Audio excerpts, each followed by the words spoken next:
Hi, I'm Josh, I'm also an addict. Today I'm going to be sharing my experience, strength, and hope, from just for today. It is July 16th. Deep inside, I had feelings of inadequacy and inferiority. Somewhere along the way, many of us developed strong feelings of inadequacy and inferiority. Deep inside was a voice that continually cried out, "You're worthless."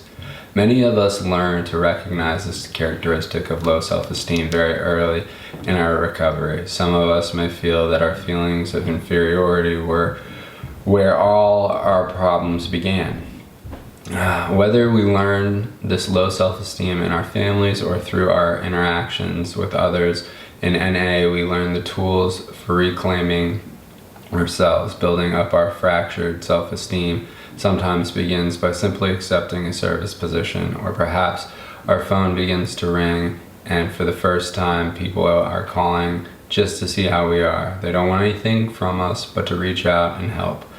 Next, we get a sponsor, someone who teaches us that we are worthwhile and believes in us until we can believe in ourselves. Our sponsor guides us through the 12 steps where we learn who we really are, not who we built ourselves up or down to be. Low self-esteem doesn't go away overnight.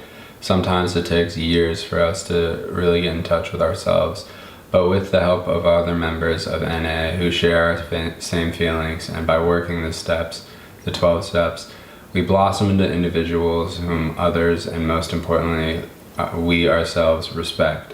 Just for today, I will remember that I am deserving of my higher power's love. I know that I am a worthy human being.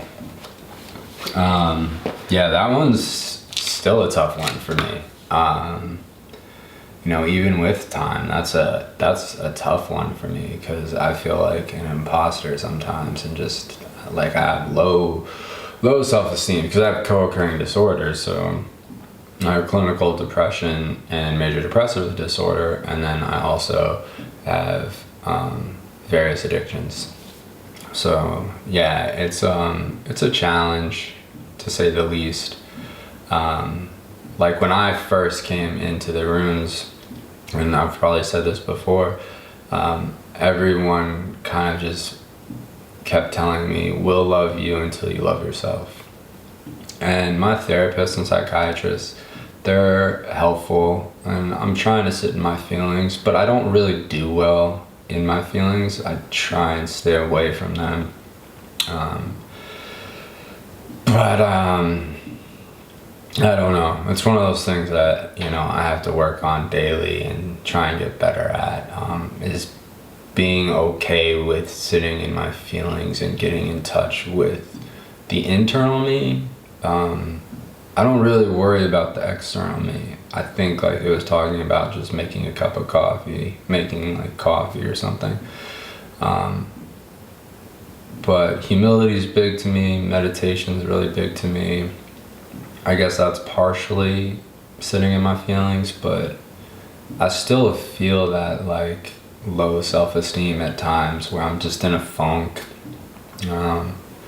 I was telling my sponsor about that, and he was like, just go to a meeting, be around people. So that's what I ended up doing. And it helped. But yeah, I think for like the past 6 weeks, I've just been dealing with depression and, struggling with that. But it was cool to see my buddy get his 1-year chip 2 days ago. So that was fantastic. But yeah, anyway, my name's Josh, and I'm the founder of the Accountability Group, and I am an addict.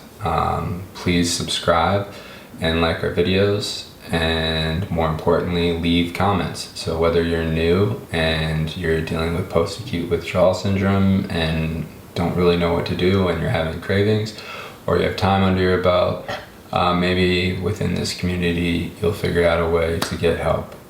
So as always, I wish you well, and stay safe, stay strong, and stay sober.